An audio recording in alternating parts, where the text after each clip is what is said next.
नमस्कार दोस्तों, मैं आपका दोस्त तीज कुमार एक बार फिर से हाजिर हूँ। दोस्तों आज के इस वीडियो में हम कंपेयर करने वाले हैं केमिकल सेक्टर से जुड़ी 5 कंपनियों के बीच में। एक्चुअली में इस वीडियो का सजेशन हमें आईजीबी बिजनेस अकाउंट और चिन्मय, जो कि हमारे रेगुलर व्यूअर हैं, उन्होंने हमें भेजा है। तो इस वीडियो में हम कंपेयर करने वाले हैं दीपक नाइट्राइट, आरती इंडस्ट्रीज, फाइन ऑर्गेनिक्स, एथर इंडस्ट्रीज और केमक्रैक्स एंटरप्राइजेस को। दोस्तों इन पांचों कंपनियों को हम डिफरेंट पैरामीटर पे कंपेयर करेंगे। तो सबसे पहले देखते हैं कि इन कंपनियों के चेयरमैन कौन है। तो दीपक नाइट्राइट के चेयरमैन है दीपक मेहता और उनकी सालाना सैलरी है लगभग 7 करोड़ रुपए। आरती इंडस्ट्री के चेयरमैन है राजेंद्र वी गोगरी, जिनकी सालाना सैलरी है कुछ 12 करोड़ 28 लाख रुपए। फाइन ऑर्गेनिक्स के एमडी है मुकेश शाह, जिनकी सालाना सैलरी 3.5 करोड़ रुपए है। और एथर इंडस्ट्री के एमडी है मिस्टर अश्विन देसाई, जिनकी सैलरी अभी अवेलेबल नहीं है। वहीं केमक्रैक्स के चेयरमैन है गिरीश कुमार सीसा और उनकी सैलरी कुछ 1 करोड़ 5 लाख रुपए है, लेकिन इनकी तस्वीर अभी अवेलेबल नहीं है। अब हम चेक करते हैं कि इन पांचों कंपनियों का अपना रेवेन्यू वर्टिकल वाइज और ज्योग्राफिकल वाइज कहां से कितना मिलता है। तो दीपक नाइट्राइट को फिनोलिक से 61.9%, परफॉर्मेंस से 7.6%, फाइन एंड स्पेशलिटी केमिकल से 12.2% और वहीं बेसिक इंटरमीडिएट से इन्हें 18.2% का रेवेन्यू मिलता है। वहीं ज्योग्राफिकल वाइज में इन्हें यूरोप से 44%, एशिया से 36%, यूएस से 18% और वहीं अदर से 2% का रेवेन्यू मिलता है। आरती इंडस्ट्री को स्पेशलिटी केमिकल से 84% और वहीं फार्मा केमिकल से इन्हें 16% का रेवेन्यू मिलता है। ज्योग्राफिकल वाइज में आरती इंडस्ट्री को यूरोप से 11% और डोमेस्टिक से सबसे ज़्यादा 59% का रेवेन्यू मिलता है। नॉर्थ अमेरिका से 11%, चाइना से 5%, जापान से 3% और वहीं रेस्ट ऑफ वर्ल्ड से 11% का रेवेन्यू मिलता है। इसके बाद फाइन ऑर्गेनिक्स को स्पेशलिटी केमिकल से 99.1% का रेवेन्यू और वहीं अदर सेगमेंट से 0.9% का रेवेन्यू मिलता है। ज्योग्राफिकल वाइज में इन्हें डोमेस्टिक से 45% और वहीं एक्सपोर्ट से 55% का रेवेन्यू मिलता है। इसके बाद केमक्रैक्स को स्पेशलिटी केमिकल से 100% का रेवेन्यू मिलता है। वहीं ज्योग्राफिकल वाइज में इन्हें डोमेस्टिक से 72.3% और वहीं एक्सपोर्ट से 27.7% का रेवेन्यू मिलता है। वहीं एथर इंडस्ट्री को लार्ज स्केल से 53%, इस सेगमेंट के अंदर स्पेशलिटी केमिकल्स बनाते हैं। इसके बाद कॉन्ट्रैक्ट मैन्युफैक्चरिंग से 32.9%, जिसमें कि दूसरी कंपनियों के लिए केमिकल्स बनाते हैं। और इसके बाद क्रैम्स से 12.4%, तो क्रैम्स का मतलब है contract research and manufacturing service. इसके बाद अदर से इन्हें 1.7% का रेवेन्यू मिलता है। ज्योग्राफिकल वाइज में इन्हें डोमेस्टिक से 30.8% और वहीं एक्सपोर्ट से 69.2% का रेवेन्यू मिलता है। रेवेन्यू सोर्स पता लगाने के बाद इन सभी कंपनियों को हम डिफरेंट पैरामीटर पे कंपेयर करते हैं, जिसकी शुरुआत करते हैं हम इन सभी कंपनियों की मार्केट कैप से। दीपक नाइट्राइट की मार्केट कैप है 27,972 करोड़, आरती इंडस्ट्री की मार्केट कैप 26,774, फाइन ऑर्गेनिक्स की मार्केट कैप 20,334 करोड़ की है, एथर इंडस्ट्री की मार्केट कैप 11,352 करोड़ और वहीं केमक्रैक्स की मार्केट कैप 624 करोड़ की है। तो इस लिस्ट में सबसे छोटी कंपनी है केमक्रैक्स। इसके बाद हम देखते हैं प्राइस टू अर्निंग रेशियो, यानी कि 1 रुपया कमाने के लिए आप कितने दोगे एडवांस में। तो दीपक नाइट्राइट का पी रेशियो 28.69, वहीं आरती इंडस्ट्री का 26.53, फाइन ऑर्गेनिक्स का 47.29, एथर का 104 का सबसे ज़्यादा है इस लिस्ट में और केमक्रैक्स का 41.84 का है। तो हम यहाँ पे नंबर देते हैं, दीपक नाइट्राइट को 4, आरती को मिलते हैं 5, फाइन को 2, एथर को 1 और वहीं केमक्रैक्स को मिलते हैं 3 पॉइंट। इसके बाद देखते हैं प्राइस टू बुक वैल्यू, यानी कि कंपनी के शेयर का भाव अपनी बुक वैल्यू के मुकाबले कहां पर चल रहा है। दीपक नाइट्राइट की प्राइस टू बुक वैल्यू 9.17, आरती की 5.86, फाइन ऑर्गेनिक्स की 12.83, एथर की 26.7, केमक्रैक्स की है 10.65। तो हम यहाँ पे नंबर देंगे, दीपक नाइट्राइट को 4, आरती को 5, फाइन को 2, एथर को 1 और वहीं केमक्रैक्स को मिलते हैं 3 पॉइंट। इसके बाद देखते हैं प्राइस टू सेल्स रेशो, यानी कि कंपनी के शेयर का भाव अपनी सेल्स के मुकाबले कितना ऊपर या नीचे चल रहा है। दीपक नाइट्राइट की प्राइस टू सेल्स रेशो है 4.5, आरती का 4.95, फाइन ऑर्गेनिक्स का 6.5, एथर का 19.3 और वहीं केमक्रैक्स का है 2.38।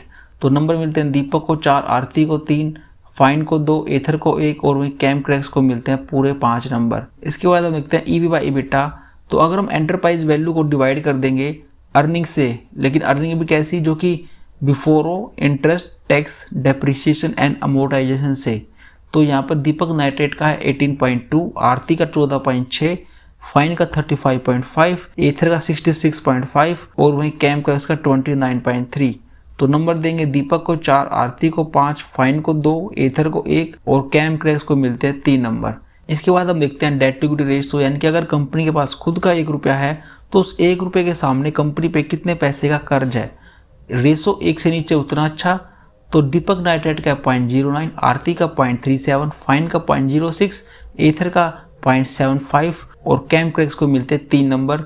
इसके बाद हम देखते हैं इंटरेस्ट कवरेज रेशियो। मान लीजिए ये कंपनी के लोग कोई लोन लेते तो उस लोन का जो ब्याज होगा कौन सी कंपनी अच्छे ढंग से दे पाएगी। नंबर जितना बड़ा उतना अच्छा, तो दीपक नाइट्राइट का 48.36, आरती का 16.88, फाइन का 77.82, एथर का 13.34 और वही कैमक्रैक्स का है 82.27। तो नंबर देते हैं दीपक को 3, आरती को 2, फाइन को 4, एथर को 1 और कैमक्रैक्स को मिलते हैं पूरे 5 नंबर। इसके बाद हम देखते हैं करंट रेशो, यानी कि अगर इन कंपनियों को 1 साल के अंदर लोन चुकाना है तो क्या ये दे पाएंगी। ये रेशो 1 और 3 के बीच में होना चाहिए। तो दीपक नाइट्राइट का है पूरे 3, आरती इंडस्ट्री का है 1.4, फाइन का 3.53, एथर का 1.69 और वहीं कैमक्रैक्स का है 2.1। तो नंबर देते हैं यहाँ पे दीपक को 5, आरती को 2, फाइन को 1, एथर को 3 और कैमक्रैक्स को मिलते हैं 4 नंबर। इसके बाद हम देखते हैं क्विक रेशियो, यानी कि अगर इन कंपनियों को 1 से 2 महीने के अंदर अपना लोन चुकाना है तो कौन सी कंपनी दे पाएगी। तो यहाँ पर हम सिर्फ नंबर उसी को देंगे जिसका ये रेशो 1 से ऊपर होगा। तो दीपक नाइट्राइट का ये रेशो 2.28, आरती का है 0.8, फाइन ऑर्गेनिक्स का 2.6, एथर का 1.02 और वहीं कैमक्रैक्स का है 1.65।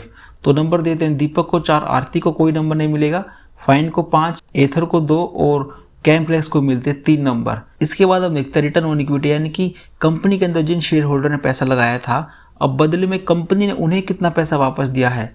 तो ये परसेंटेज में है।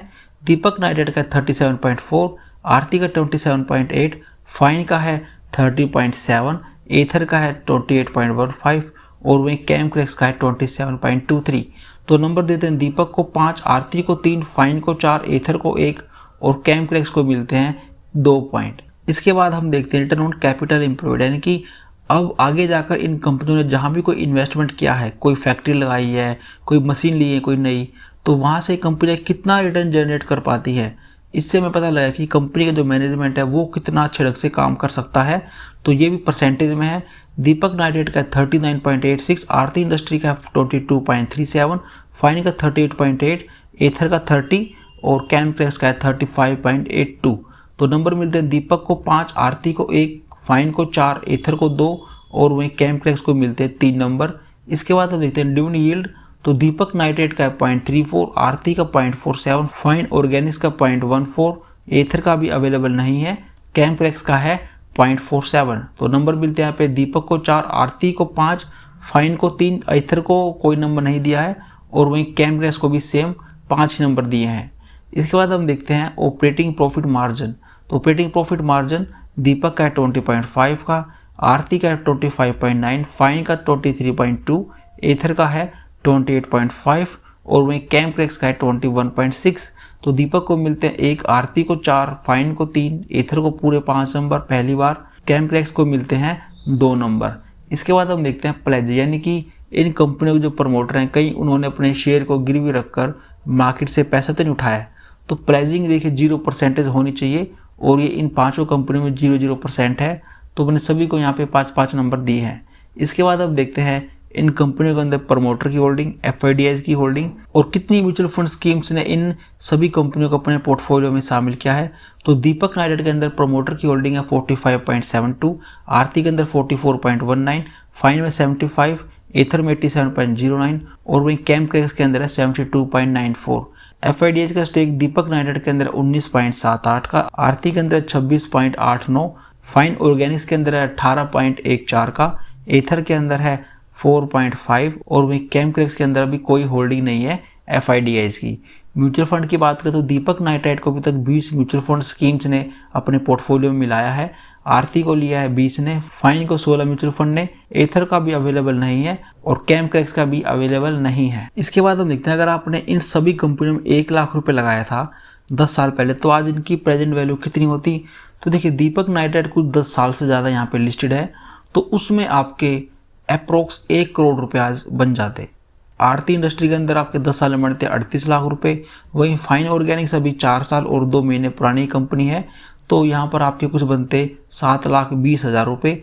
वहीं एथर इंडस्ट्री अभी देखिए 3 महीने हुए हैं, तो यहाँ पर भी आपके 1,19,000 रुपये बन जाते। और कैमक्रैक्स को भी 5 साल 5 महीने हुए हैं, तो यहाँ पर आपके बनते 34 लाख रुपए। इसके बाद हम देखते हैं हमारा फाइनल स्कोर। तो 4th रैंक पे 24 पॉइंट के साथ है एथर, और यहाँ पे 3rd रैंक पे एक टाई है जिसमें कि दोनों को 42 पॉइंट मिले हैं।